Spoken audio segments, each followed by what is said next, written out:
Hello everyone, this is Sarah of the 𝗟𝗶𝗸𝗲.com. And if there's anything I don't understand, it's folks who are changing their diet and trying to be healthier and they still have boxed breakfast cereal in their pantry. I don't understand it. It is one of the most unhealthy foods that you can eat. I have a written blog about it on my that I posted about a year ago that talks all about how breakfast cereal is made and how toxic it is to the body. And a lot of times things that are toxic are addictive. And if there's anything that's addictive, it's breakfast cereal. I will tell you, having been eating traditionally for many years, that is the #1 food that I miss. I love boxed breakfast cereal. But do you find it in my house? No, you have not found it for over 10 years. Do I eat it? No, because it is completely toxic. But what I'm going to show you today in this video is how to make your own healthy breakfast cereal. And like I said, I did blog about it in a written form over a year ago, and I'm going to show you. I've been wanting to show you in a video for a long time how to do it, but there's so many steps involved. I thought, oh, it's going to, it takes a couple of days to do it. So I kind of do it in between everything else I do.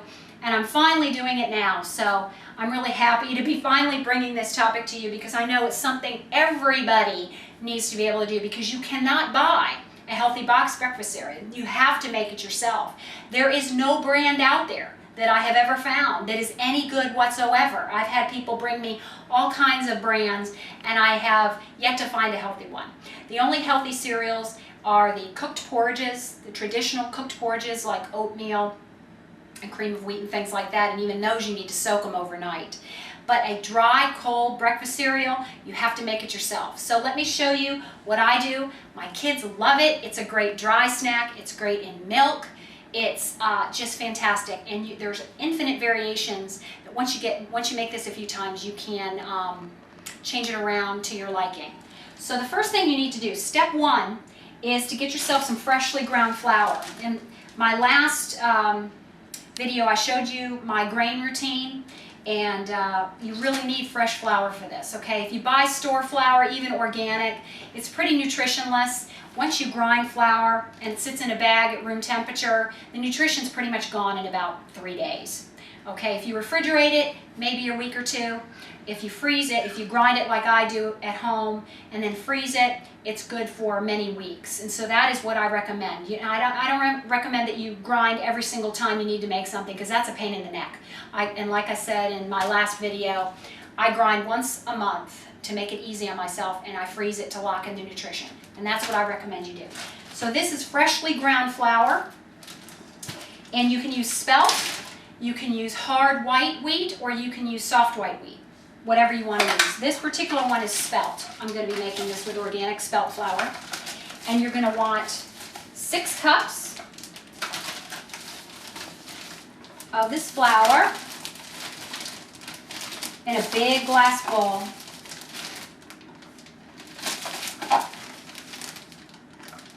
It's a lot of flour, isn't it? This is going to make, believe it or not, 1 big jumbo bag of breakfast cereal. So that's how much flour we have.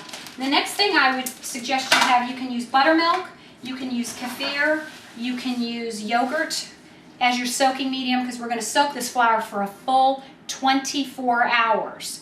And I would not soak it any less than that, because you want to break down all the gluten, you want to break down all the anti-nutrients, the phytic acid, which prevents your bodies from absorbing the wonderful minerals in this fresh flour. You really need to soak it. Don't skip this step, because otherwise, your body's just not able to unlock the nutrition from this wonderful food. So make sure you take the time to soak it. I like to soak it with raw milk that has naturally soured, or clabbered milk, as it was known prior to refrigeration. Clabbered milk is a very healthy milk. Folks that get milk fresh from the farm often wonder what to do when it's no longer fresh for drinking. I put a big S on mine, which means it's soured, and I keep it in the fridge just for tasks like this. So this is clabbered milk. I'm going to shake it up. It's kind of chunky, kind of like yogurt, thickened like buttermilk. And you pour 3 cups of your clabbered milk into the fresh flour. Now, like I said, you can use plain yogurt, kefir, or buttermilk. They're all fine, but I prefer to use clabbered milk. All right, then you're going to stir this up.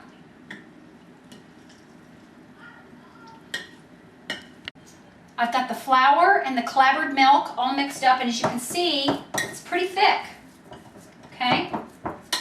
I'm now going to cover this with a cloth, a clean white cloth that's never been bleached, and a giant rubber band. And I'm going to cover this. Okay? And I'm going to leave this on the counter for 24 hours. And just leave it there. And after 24 hours, what are you going to get? Voila! You get this. And as you can see, it's changed color. Isn't that interesting? Look at that. Look at how that's changed color. Look how it's a bit gluey. The batter has become a bit gluey. And you're ready for the next step. So let me show you the next step.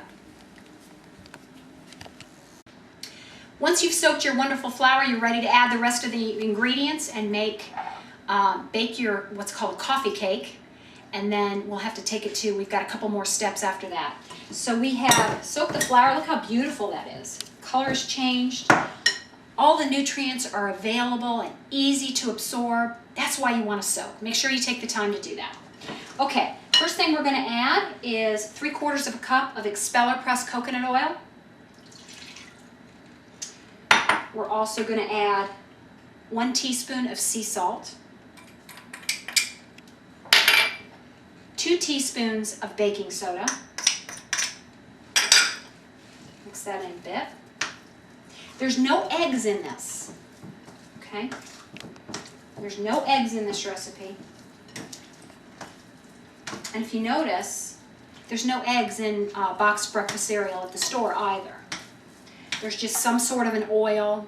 There's the wheat, usually the wheat, sugar, and fake vitamins generally. That's all that's in there. And the oil that they use in these breakfast cereals is not a healthy coconut oil. It's some sort of a polyunsaturated oil that's been cooked at a high heated at a high temperature and is now toxic on top of the toxic proteins in the wheat. So you just don't want to mess with that cold breakfast cereal at all from the store. Okay, we've got that mixed in. Now we're going to put in a tablespoon of cinnamon.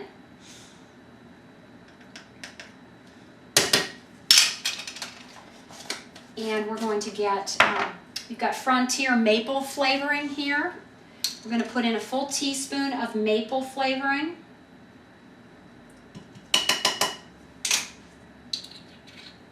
A teaspoon of vanilla.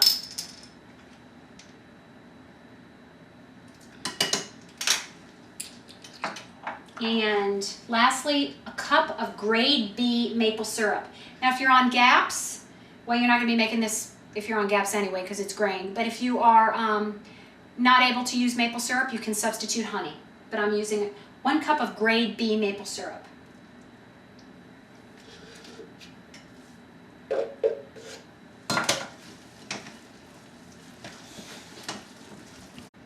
I've mixed everything in, and you can see, look how gluey this batter is. When you soak flour, the consistency is very different, so don't be concerned if it seems like it can stretch right across the kitchen. That is absolutely okay. That's the way it's supposed to be. All right, then you're going to pour it into some pans.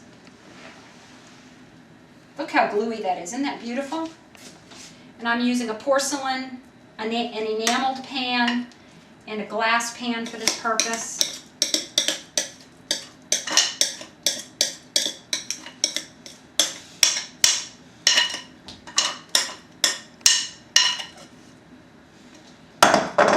And then you're going to spread it out. Again, this is so gluey. It's a little bit more of a challenge to spread it out in a pan than probably what you're used to if you've never soaked flour before. But just kind of work with it. I usually kind of shake it around at the end to make sure it's even. And then you don't want to cook it in one pan where it's too deep. Okay? Just try to keep it, you know, about 1/4 of an inch deep. So 2 9x13 pans or thereabouts works really well.